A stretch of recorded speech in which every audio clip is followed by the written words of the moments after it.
बिस्मिल्लाहिर्रहमानिर्रहीम। Nawaz 10 news TV में नाज़रीन मैं मुखातिब हूँ। आज मेरी बात का अनुमान है जिन्नात की दुनिया पार्ट नंबर 8। इससे पहले मैंने 7 पार्ट बना चुका हूँ। ये पार्ट नंबर 8 में मैं मुखातिब हूँ। आज मेरी बात का मौजू ये होगा मोक्कल। ये मोक्कल क्या है?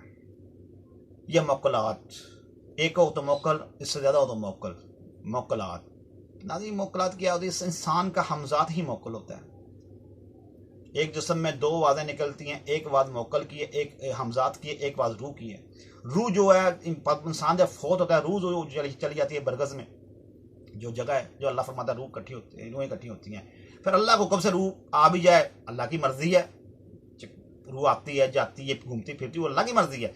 फिर जो हमजात पे हम करते हैं मोक्कल के बारे में, मोक्कल है इंसान का हमजात, जो अंदर से दो आवाज़ें निकलती हैं, यार ये काम कर ले, यार ये काम ना कर। जो कह रहा है एक काम कर ले, दूसरा कह रहा है ये काम ना कर, उनमें से दोनों से एक हमजात है। जैसे इंसान के अंदर से आवाज़ आती है, यार तू ये चीज़ खरीद ले, फिर आती है नहीं नहीं मैंने ये चीज़ नहीं लेनी। जो पहले कह रहा है, कौन कह रहा है चीज़ ले ले, दूसरा कह रहा है ये चीज़ मैंने नहीं लेनी। उनमें से एक हमजात है, एक रूह है। अब मौजू पे आते हैं। मौजू ये है कि जो हमजात है बेसिकली ये कैसे अमलों के कंट्रोल में कैसे आते हैं। ये ऐसे आते हैं कि अमल कब्रस्तान में जाते हैं, कब्रस्तान में जाने के बाद उस पर पढ़ाई करते हैं। किस कब्र के, उस कब्र के अंदर 20 हमजात हैं या 17 हमजात है, क्योंकि एक कब्र के तकरीबन कौन पेश 70 कब्रें बननी है, कब्र बनी होती हैं। क्यों? उसमें यह है कि एक कब्रस्तान 300 साल पुराना है। जिन लोगों ने कच्ची कब्र, मट्टी वाली कब्र बनाई है, यानी कि ऊपर मट्टी दे दी है, पक्की टैलें नहीं लगवाई, या वो तो फिर भी वो भी तो कुछ साल चल जाती है। जो होती है मट्टी वाली, उसको 50 साल या 100 साल तकरीबन, जो अगर लोग उसके घर वाले आते रहे, उसके ऊपर क्या पता उससे पहले उसकी कितनी कब्रें, उसके ऊपर कितनी कब्रें बनी हो, तो बाद में उस बंदे की कब्र बन गई थी। अगर अमल जाता है उस कब्र के ऊपर जाके पढ़ाई करता है, अगर उस कब्र के अंदर 20 लोगों की बॉडी थी, या 20 लोगों के 50 लोगों की बॉडी थी उस एक कब्र के अंदर, तो वो अगर वो सारे उसकी मोक्कल जो उसी सारे उस अमल के कंट्रोल में आ जाते हैं। हिंदू मजहब का हो, सिख मजहब का हो, ईसाई मजहब का हो, जिस मजहब की इसमें ममामत कोई नहीं है।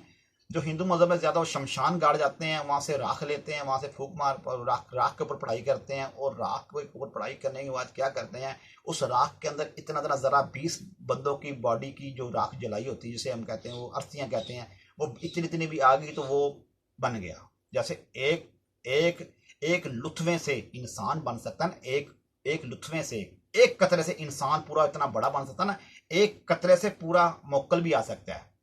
एक इतनी सी राख से, या इतनी सी मिट्टी से, जो उस कब्र की मिट्टी होती है उतनी सी मिट्टी से, या उस की वाकयात की जो कई लोग हड्डियां मंगवा लेते हैं, जिनका इल्म कम पावर वाला, वो हड्डियां मंगवा, कहते हैं डायरेक्ट हड्डियां लेके आओ।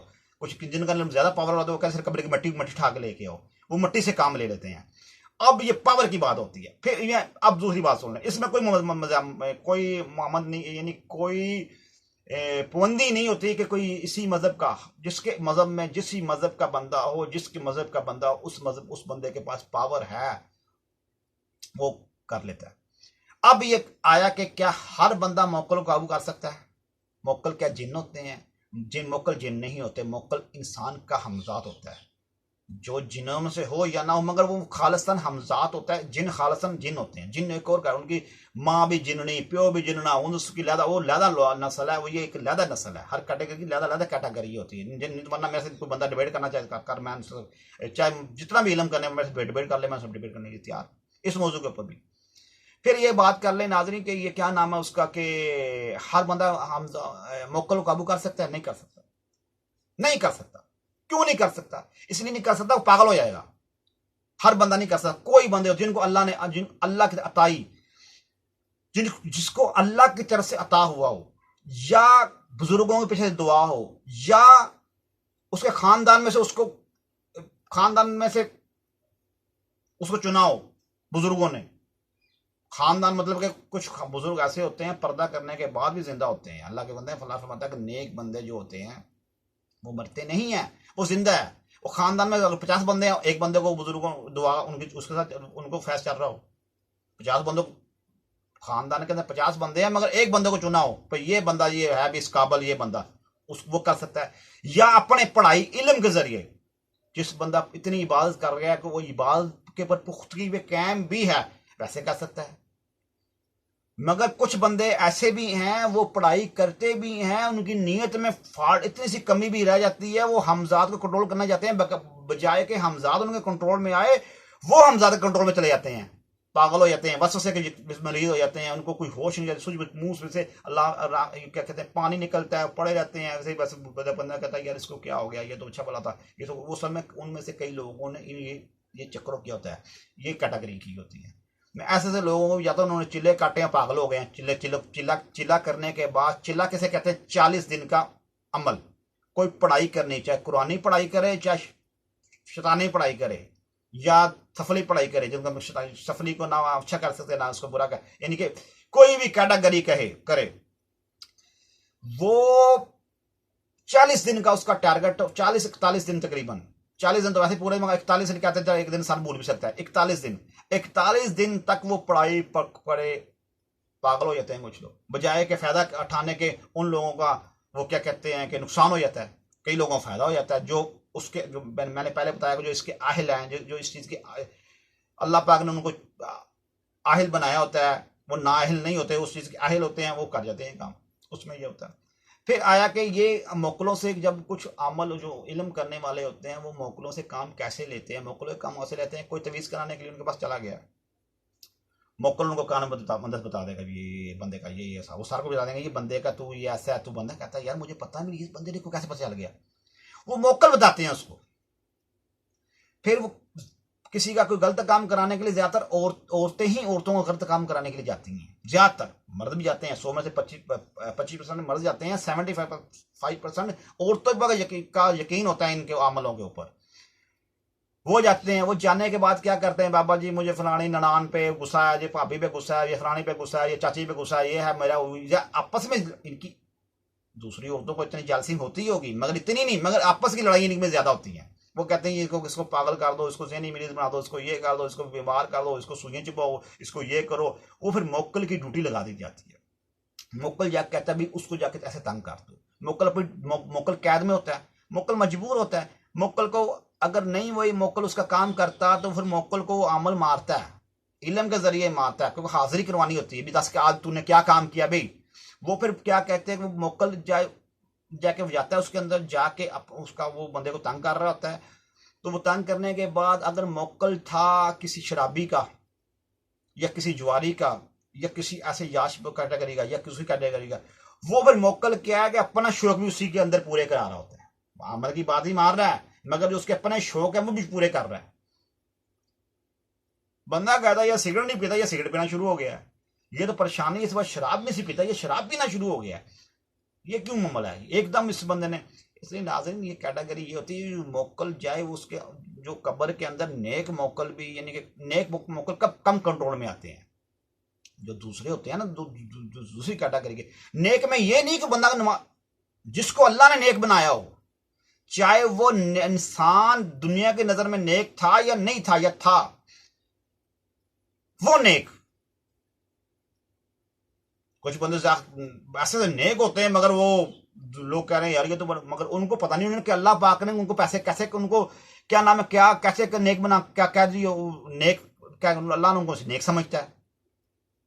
कुछ लोगों को नेक नहीं होते, उनको अल्लाह नेक, दुनिया की नजर में नेक होते हैं वो, मगर दुनिया की नजर में कहते हैं यार बंदा ऐसा शरारती है यार, ऐसा बंदा, वो अल्लाह की नजर में पता नहीं कितना नेक होता है। कुछ लोग ऐसे बंदा लग रहे होते हैं, बंदा यार नेक बड़ा लग रहा है, मगर वो अल्लाह की नजर में नेक नहीं होते। कुछ लोग लगे भी नहीं होते हैं, वाकई नेक होते हैं, अल्लाह उनका दिल में डालता है कि बंदा यार यार नेक है, अल्लाह खुद भी वहां के दिल में मोहब्बत डाल देता है यार ये बंदा अच्छा है। उनकी बात मैं नहीं, वो भी है, मगर मैं कहने का मतलब इसमें शरायत ये नहीं है कि यार इसमें ये है कि ये मोकल किसी कैटेगरी का भी होता है, उसके कंट्रोल में जब चला जाता है तो वो फिर जाके अपना काम करता है। नेक मोकल कम आते हैं कंट्रोल में, क्योंकि नेक मोकल की जो होती है कैपेसिटी कम होती है, मुकाबला करने, क्योंकि नाज़रीन ये भी एक ताकत है।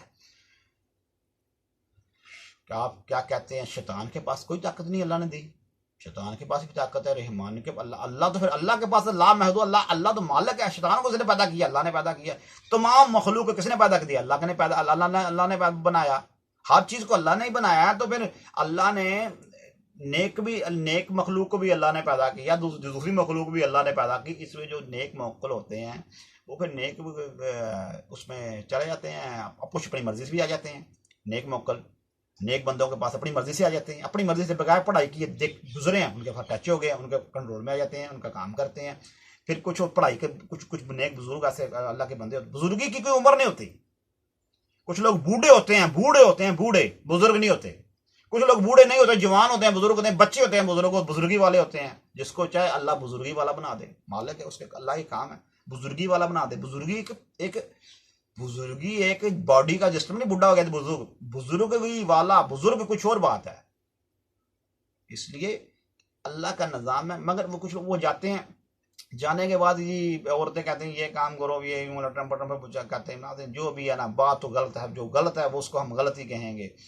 अगर किसी का बुरा करने के लिए या औरतों किसी तरीका का या किसी का ऐसे करो वो करो, मोकल ऐसे भी हो, एक्सीडेंट भी करवा देते हैं, एक्सीडेंट भी करवा देते हैं किसी का। अगर मामल ने जैसे उसको ड्यूटी लगाई हो तो उसका अंदर उसके नुकसान भी करते हैं, बॉडी का नुकसान करते हैं। दवाइयाँ खाई जा रहा है, दवाइयाँ असर नहीं कर रही।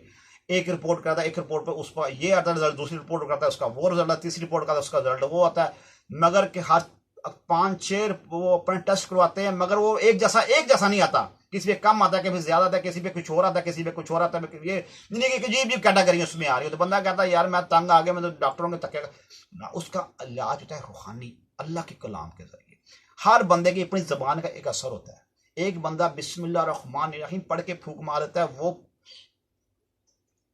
असर हो जाता है। एक बंदा बिस्मिल्लाह से लेके वन्नास तक कुरान पाक पढ़ता है, उसका स्वाब उसको मिलता है, मगर उसका वो असर नहीं होता। क्यों? जिस बंदे ने यकीन से, अल्लाह ने जिस बंदे की जबान के अंदर एक फैज होता है। बंदा कहता है कुरान पाक तो हम भी पढ़ते हैं, कुरान पाक तो आमद बुजुर्ग जो लड़को वो भी पढ़ रहा होता है, तो वो बात तो हर जबान का अपना एक असर है। हजरत बाबा फरीद रज़ी अल्लाह अन्हु का वाक़या बयान करूं। हजरत बाबा फरीद रज़ी अल्लाह अन्हु एक जगह से गुजर रहे थे। क्या आपने देखा कि एक जगह से घाटी में से ना, वो जिसे हम कहते हैं कि पहाड़ी की ऊंचाई से ऐसे बच्चे आ रहे थे नीचे को, मटके लेके पानी के। तो मटके लेके पानी के आ रहे थे। आपने कहा बच्चे किधर जा रहे हो? उन्होंने कहा जी बाबा जी असी मदरसा है, मदरसे में हम पढ़ते हैं। तो हम ना वो नीचे ऊपर का जो इधर पानी खूह है ना, वो है कोड़ा खूह है, मतलब कि खारा खूह है, उसका पानी मीठा नहीं है, तो हमें दूर से पानी भर के लाना पड़ता है।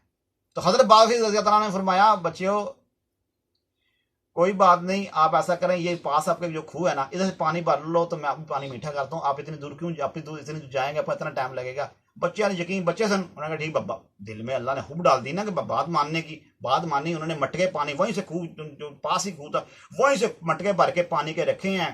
कोड़ा खूह जिसे कहते हैं खारा कड़वा पानी वाला, वो रखे हैं ऐसे करके।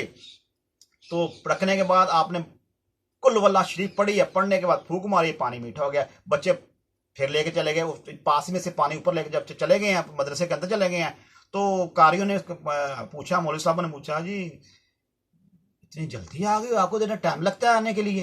उन्होंने कहा जी थल्लो से कोल खूह है ना, इतों पानी भर के लेके आए। उन्होंने कहा तो आपको मैंने कहा था पानी उधर से भर के लेके आओ, ये तो कोड़ा खूह है, पानी पीना नहीं जाता। उन्होंने कहा बाबा जी ने किया जी पानी मीठा होएगा, तो हमने चेक भी किया, पानी सही निकला, मीठा पानी निकाला।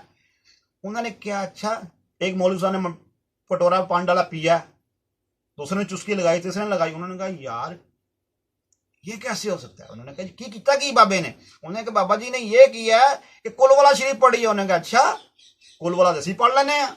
मौलवी क्या कह रहे हैं, कुलवाला तो हम भी पढ़ लेते हैं। वो मौलवी साहब उन्होंने कहा ठीक है, पानी इधर पाओ, किसी दूसरे बर्तन से मटके पानी से भर के लेके आओ, इतों वही खूह देता हूँ नजदीक वाले तो।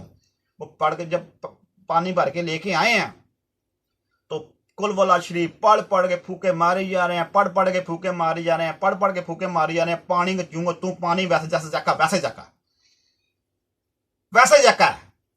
तो फिर क्या हुआ, मौलवी साहब ने कहा बाबा जी कितने गए? उन्होंने कहा फलानी जगह ते बैठे ने, तो पता नहीं है ने, तो चले गए उधर क्याम फजीर ने जो उसी पानी लेके आए। वो मौलवी साहब भागे आए कि बाबा जी चले ना गए हों। तो देखा हजरत बाबा फरीद रज़ी अल्लाह अन्हु बैठे हुए हैं साए के नीचे। तो जिस टाइम बैठे हुए हैं ना, इस दरख्त के साए के नीचे बैठे हुए हैं हजरत बाबा फरीद रज़ी अल्लाह अन्हु, जिनसे अल्लाह राजी हुआ, उनसे भी और उनसे भी जिन पे अल्लाह राजी होगा। उन पे भी, जिनसे अल्लाह राजी हुआ उनको भी अदब, जिनसे अल्लाह राजी होना उनको भी अदब। नाजरीन, जिस टाइम आए हैं हज़रत बाफी रज़ी अल्लाह तआला अन्हु के पास, क्या बाबा जी ਤੁਸੀਂ ਬੱਚਿਆਂ ਨੇ ਦੱਸਿਆ कि पानी ਤੁਸੀਂ फूक मारी है तो पानी से चेक किया, पानी मीठा निकल आया। तो पानी किसी कुलवा शरीफ पढ़ी है, बच्चों ने ये कहा तो कुलवा शरीफ असीब पढ़ी है, वो पानी मीठा नहीं हो रहा। बाबा जी ने ऐसे देखा, हज़रत बाफी उन्होंने, आपने फरमाया जुबान भी तो फिर फरीद वाली होनी चाहिए। आपका कहने का मतलब यह था कि ये जबान है ना, ये जबान का अपना एक असर होता है। ये जबान बाबा फरीद की हो, हजरत बाबा गोस्पाक की हो, हजरत पीर की दस्तगीर की जबान शरीफ मुबारक हो, या हजरत मियाँ मीर सरकार की जबान मुबारक हो, या हजरत हुजूर की जबान मुबारक हो, या किसी भी अल्लाह के बंदे किसी भी जबान मुबारक हो, जबान भी तो फिर अल्लाह के बंदे वाली होनी चाहिए। आप हजरत बाबा फीर रजी अल्लाह अन्हु जिनसे अल्लाह राजी हुआ, उनसे भी अल्लाह राजी हुआ। उन्होंने क्या फरमाया, जबान भी तो फिर अल्लाह के बंदे वाली होनी चाहिए। मतलब जो अल्लाह की बंदगी दिल से कल्ब से करता है, जबान भी तो उस वैसी होनी चाहिए। इसलिए एक बंदे के अंदर जिन घुस गया, लड़की के अंदर, मुझे बुला के लेके गए हैं, उसकी नई नई शादी हुई थी। अब उसके सराने भी कुरान पाक पढ़ा जा रहा है। उसके जब मैं एंटर हुआ कमरे के अंदर, उसके दरवाजे के ऊपर भी कुरान पाक पढ़ा, बुलंद वहां से एक बंदा, एक खाने के पास औरत पढ़ रही है, इधर भी पढ़ रहा है बंदा, उधर फैड में भी एक औरत कुरान पाक पढ़ रही है, और 2-3 बंदे लगे हैं कुरान पाक पढ़ रहे हैं, बुलंद आवाज में से पढ़ रहे हैं। तो जिन जो है ना वो मुस्कुराइयां कर रहा है। मुझे लेके गए हैं, मैं एंटर हुआ हूं, मैंने ऐसे देखा है बुलंद आवाज में सूरत बकरा पढ़ रहे हैं, सूरत बकरा पढ़ी जा रहे हैं। मैंने उसको मैं कहा अच्छा ठीक है, एक मिनट। वो जिन जो है ना वो मुस्कुराइयां कर रहा है, मुस्कुरा रहा है, हालांकि जबान एक लफाज पढ़ा जाए, जितना ही पावरफुल जिन्न हो, अपनी जान छोड़ देता है वो। सही, जबान भी तो अल्लाह के बंदे वाली होनी चाहिए। जबान भी तो अल्लाह के बंदे वाली होनी चाहिए। बात है ना, पज वड़दा मंदिर मसीता कदी मन अपने वड़िया ही नहीं। पज वड़दा मंदिर मसीता मन अपने वड़िया ही नहीं। रोज लड़ना शैतान कदी नफ्स अपने नाल लड़िया नहीं। आसमानी उड़ियां फड़दा है, जरा घर बैठा उन्हें फड़िया ही नहीं। बात यह है नाज़रीन, जुबान की अपनी तस्वीर होती है। इसलिए जुबान जिस जुबान में हो, ये हसद ना करो या फलाना बंदा यार भी कुछ भी नहीं है, तो ये देखो कोई इतनी बात भी नहीं करता, इसकी जुबान काम कितने करता है। ये कुछ लोग मशहूर बहुत होते हैं, मगर वो मशहूर होते हैं बातों के जरिए मशहूर होते हैं, मगर वो काम नहीं करते इतना। कुछ लोग मशहूर होते हैं, काम भी करते हैं इतना। कुछ लोग मशहूर नहीं भी होते, वो भी काम कर जाते हैं। ये हर बंदे की अपनी एक जबान का अंदाज होता है, जबान का अपना लुबाब होता है। उस जबान का निजाम सारा होता है। जबान क्या है? कल्ब की बात, जो कल्ब से अल्लाह को जिसका फायदा वो काम हो जाता है। तो हज़रत बाफी नहीं फरमाया, जबान भी तो अल्लाह के बंदे जैसी होनी चाहिए। कोई भी अल्लाह का बंदा हो, उसकी जबान में जिसको तसीर हो वैसी। तो ये है कि फिर मैं एक एग्जाम्पल देता हूँ जाते जाते। जी कहते हैं जी आप जो बंदे कहते हैं देखो ये शराब पहले जो शराब ये बंदा मुकल फोत हुआ था, तो वो बाद में शौक कैसे पूरे का। हजरत पीरों के पीर दस्तगीर रज़ी अल्लाह अन्हु, जिसको हसागियों से उनका मुकालमा हुआ है, मुकाबला नहीं, मुकालमा यानी कि गुफ्तगू। तो उन्होंने एक बयान किया, उन्होंने हज़रत ईसा अलैहिस्सलाम ने मुर्दों को जिंदा करते थे, तो आपके नबी ने को ऐसी बात की नबी सल्लल्लाहु अलैहि वसल्लम के बारे में, गुस्ताखी नहीं, वैसे बाद में से बात की थी। तो आपने उनको साइयों का यार मेरे साथ आ जाओ। आपने मैं हजरत मोहम्मद सल्लल्लाहु अलैहि वसल्लम का मैं उम्मती हूँ। हजरत ईसा अलैहिस्सलाम को भी हम इज्जत करते हैं। अल्लाह हमारे नबी सल्लल्लाहु अलैहि वसल्लम ने हजरत ईसा अलैहिस्सलाम को बड़े प्यारे और खलूस अंदाज से बुलाया और पुकारा है। उनका कुरान पाक अल्लाह की किताब है, उसके अंदर हजरत सल्लल्लाहु अलैहि वसल्लम का जिक्र है। हम उनसे भी मोहब्बत करते हैं। मगर आपकी बात जवाब देने का मकसद आप में ऐसा, चलो कब्रिस्तान चले गए, आपने फरमाया बताएं कौन सी कब्र वाले एक मुर्दे को मैं जिंदा उठाऊं। उन्होंने कहा जी, नजर मारी, उन्होंने कहा जी आपने ध्यान दिया, उसका हमजा से पूछा भी कौन है तो उसने कहा जी मैं हमजा। फिर तो हमजा की बात आ गई ना। उसने कहा कि मैं जात का मरासी हूं और गवैया हूं, नहीं कि मैं तबला नगार हूं। मुझे फोत हुए 400 साल हो गए हैं, तकरीबन कितने साल, 400 साल हो गए मुझे फोत हुए को। तो मैं अपने साथ सामान के साथ दफन हुआ हूं, मुझे तबले के साथ दफन किया हुआ ना मेरे वारसों ने। आपने फरमाया, उनको पूछा जो ईसाई से क्रिश्चियन से, उन्होंने पूछा बताएं कि मैं इनको अब उठाऊं? उन्होंने कहा वो बड़े बड़े यानी कि बड़े, उन्होंने कहा उन्हें उठाओ जी। आपने फिर उठ, फिर अल्लाह के हुक्म के साथ। पहले आपने पूछा क्या ये तबला नगार है, ये तबला नफीस है, ये तबला बजाने वाला है, बताओ मुझे कि ये तबला बजा रहा उठे या वैसे उठे? ईसाई तबला बजा रहा उठे जी। उनको देखा था ये नहीं उठेगा। वो क्रिश्चियनों ने समझा कि ये नहीं उठेगा, ये नहीं, दिल में था ही नहीं। एक चीज अचानक रूनुमा हो जाए, वो बंदे के दिमाग में वो बात आती ही नहीं। उन्होंने कहा तबला बजा उठे। आपने फरमाया उठ अल्लाह के हुक्म के साथ। वो तबला बजाता उठा। ये दलील है। वो हमजाद ने हजरत बाबा गौस पाक को बताया कि मेरी ये कौम है और ये मेरा पेशा है, तो मुझे साल समा के दफन हूं। वो अपने जिस्म के साथ अल्लाह के जिस्म के साथ अल्लाह के हुक्म के साथ उठा। जब अल्लाह का हुक्म उठा, तबला बजा उठा। कुछ साइन भाग गए डर खौफ से कि कुछ साई आपके कदमों में गिर गए और मुसलमान हो गए। हम हज़रत इस्लाम से प्यार करते हैं। हम इस हज़रत इस्लाम बात यह है कि जब किसी से कोई बात हो जाती है, फिर बात वो आप पे फिर बात करनी पड़ती है। हम किसी मजहब के खिलाफ नहीं। हर मजहब अल्लाह के, बस अल्लाह का निज़ाम है। हज़रत इस्लाम का, हज़रत बीबी मरियम का कुरान पाक में बहुत प्यारे अंदाज में जिक्र है। हज़रत इस्लाम से हम भी मोहब्बत करते हैं। हम कहते हैं अल्लाह के नबी हैं वो। हज़रत मोहम्मद सल्लल्लाहु अलैहि वसल्लम ने, आप सरकार रज़ी अल्लाह अन्हु, हमारे नबी सल्लल्लाहु अलैहि वसल्लम ने, जिनके हम उम्मती हैं, उन्होंने हज़रत सल्लल्लाहु अलैहि वसल्लम को फरमाया कि ये इनको नबी कहना है आपने, हमारे ईमान का हिस्सा है, हम उनको नबी कहते हैं, प्यार करते हैं। ये तो और मामला था। दूसरी बात ये है कि कुछ लोग कहते हैं कैसे हो सकता जी। एक औरत आई हज़रत पीर दस्तगीर सरकार के पास, बच्चा छोड़ के गई थी कि बाबा जी आप बच्चे को अपने पास रखें, आपकी नेक और सोबत के अंदर ये बच्चा, मेरा जो बच्चा है ना, ये भी नेक हो जाएगा। आपने फरमाया बेबी ठीक है। वो बच्चे को मदरसे में कुरान पाक पढ़ने के लिए पास ही, यानी कि भेज दिया गया। बच्चा पढ़ता रहा, पास ही आपके पास रहता था। तो एक दिन क्या हुआ कि माँ के दिल, माँ थी, माँ के दिल में एक मोहब्बत पैदा हुई। माँ के दिल में मोहब्बत क्या पैदा हुई कि मैं बच्चे पर मिलने के लिए आऊँ। तो वो माँ आ गई। तो आप सरकार ना मुर्गे के साथ रोटी खा रहे थे, मुर्गे के साथ। तो आपने फरमाया बेबी कैसे आना हुआ? उन्होंने कहा जी अपने बच्चे ने मिलना चाहते हैं। उन्होंने कहा ठीक है, वो जो तो मर्जी में, आप जब मर्जी आप आके मिलने अपने बच्चे से। आप एक अपने खिदमत की आपने फरमाया, अपने मरीज को आपने कहा कि ऐसे कि आप कैसे उनके बच्चे से मिलवा दें। आप बच्चे को मिलने की क्या देखा कि बच्चा जो दाल से रोटी खा रहा है। माँ थी, नहीं रह सकी बात करने के नहीं रह सकी।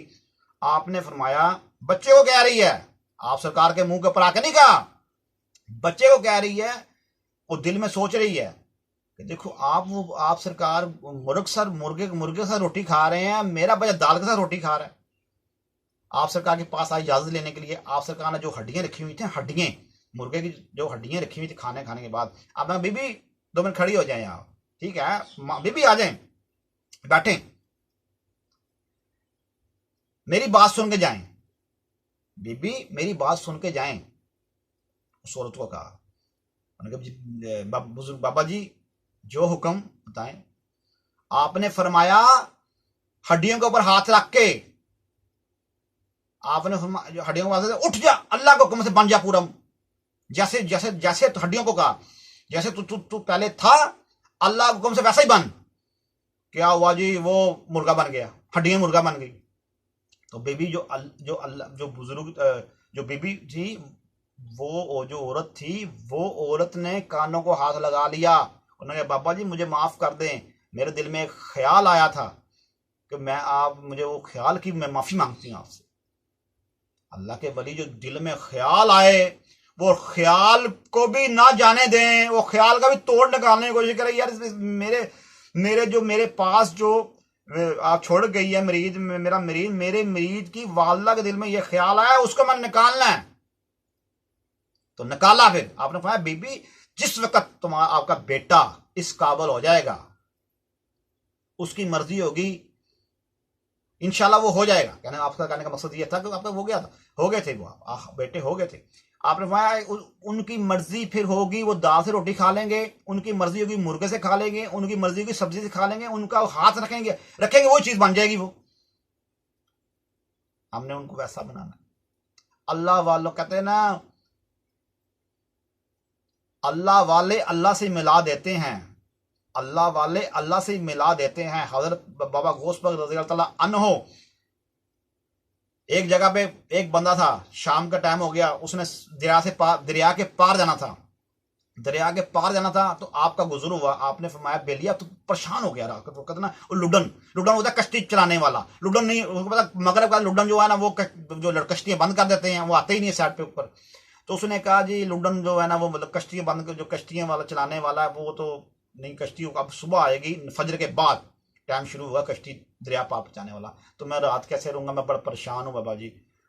उनको नहीं पता, उस बंदे को नहीं पता था कि हजरत बाबा गौस पाक हैं, ये अल्लाह के कामल वली हैं। उन्होंने कहा बेलिया केड़ी गल है सोने, बात ये है कि ठीक है तूने दरिया से पार जाना है ना, चल मैंने भी जाना है, तू मेरे पीछे आ जा, तो बस चुप करके मेरे पीछे आ, तो दरिया आप ही इंशाल्लाह पार हो जाएंगे। आप पढ़ी जा रहे हैं हयो या कयूम, या हयो या कयूम, या हयो या कयूम, या हयो या कयूम, आप सरकार विरत कर रहे हैं या हयो या कयूम का, तो वो बंदा पीछे पीछे वो भी पढ़ नहीं रहा, मगर वो सुन रहा है।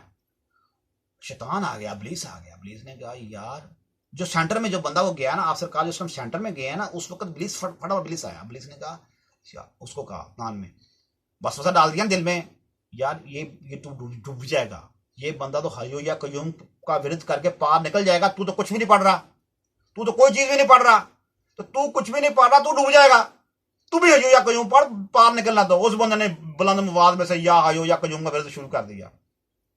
जब ये विरोध किया पानी के अंदर, आपने फरमाया आपको फौरी पता चल गया मेरे पीछे बंदा गिर गया है, आपने तसव्वुर की के हाथ से उस बंदे को पकड़ा है।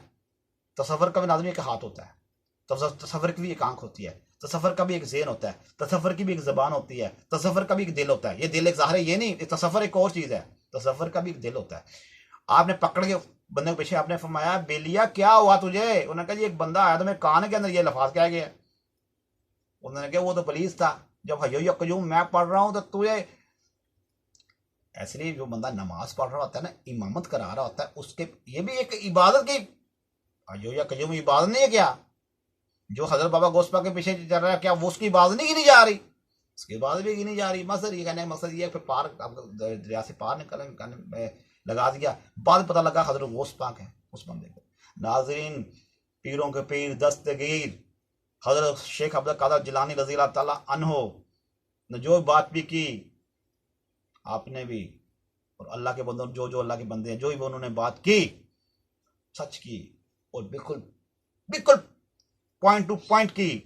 इसलिए आप सरकार ने फरमाया था मेरे पर्दा करने के बाद ही मेरे मरीद आएंगे और आते रहेंगे, और मेरे पर्दा करने से पहले भी मेरे मरीद हैं और मेरे पर्दा करने के बाद ही मरीद आएंगे, मगर वो भी बड़े बड़े कामल होंगे। नाज़रीन, जो हम हैं वो हज़रत गौस पाक के सरकार की पर्दा करने के बाद के मरीद हैं, क्या पता कब के मरीद हैं। मैं कहने का मकसद ये है कि हज़रत गौस पाक रज़ी अल्लाह तआला अन्हु मोहब्बत करने वाले, चाहत करने वाले, ये नाज़रीन किसी का ये लिबास का भी इंसान है ना, इंसान से गलतियां भी होती हैं, गुनाहें भी, कोताहियां भी होती हैं, ये तो पहले कुछ और है। जो हम बात करें ये पहले कुछ और है। मैं नहीं कहता पास से बड़ी बड़ी इंसान से गलतियां होती हैं, बड़े बड़े इंसान है, इंसान का दिल है, बड़ी बड़ी चीजें इसके अंदर आती हैं, आती जाती हैं, मगर ये है कि ऊपर ये मोहब्बत का जो सिलसिला है तो वो भी बुजुर्गों के साथ है, वो जुड़ा होता है इंसान का, हर बंदे का किसी न किसी का जुड़ा होता है, किसी का नहीं जुड़ा होता, किसी का, मगर ज्यादा लोगों को जुड़ा ही होता है। मगर जिनका जुड़ा होता है उनसे भी मोहब्बत, जिनका नहीं जुड़ा होता उनसे भी मोहब्बत, अल्हम्दुलिल्लाह का अल्लाह पाक उनका भी जोड़ दे किसी न किसी साथ। फिर रुतबे लादा ही, हर किसी के तकवा लादा है, अंदाज लादा है, सुर लादा है, ताल लादा है। नाज़रीन, ये बतनी काफ़ी लंबी मैंने गुफ्तगू करने का मकसद ये था, कुछ आपने सीखा होगा मेरे से, या किसी आपसे कुछ लोग, मैं भी कुछ सीखूंगा, मैं भी दुनिया से सीखता ही हूँ।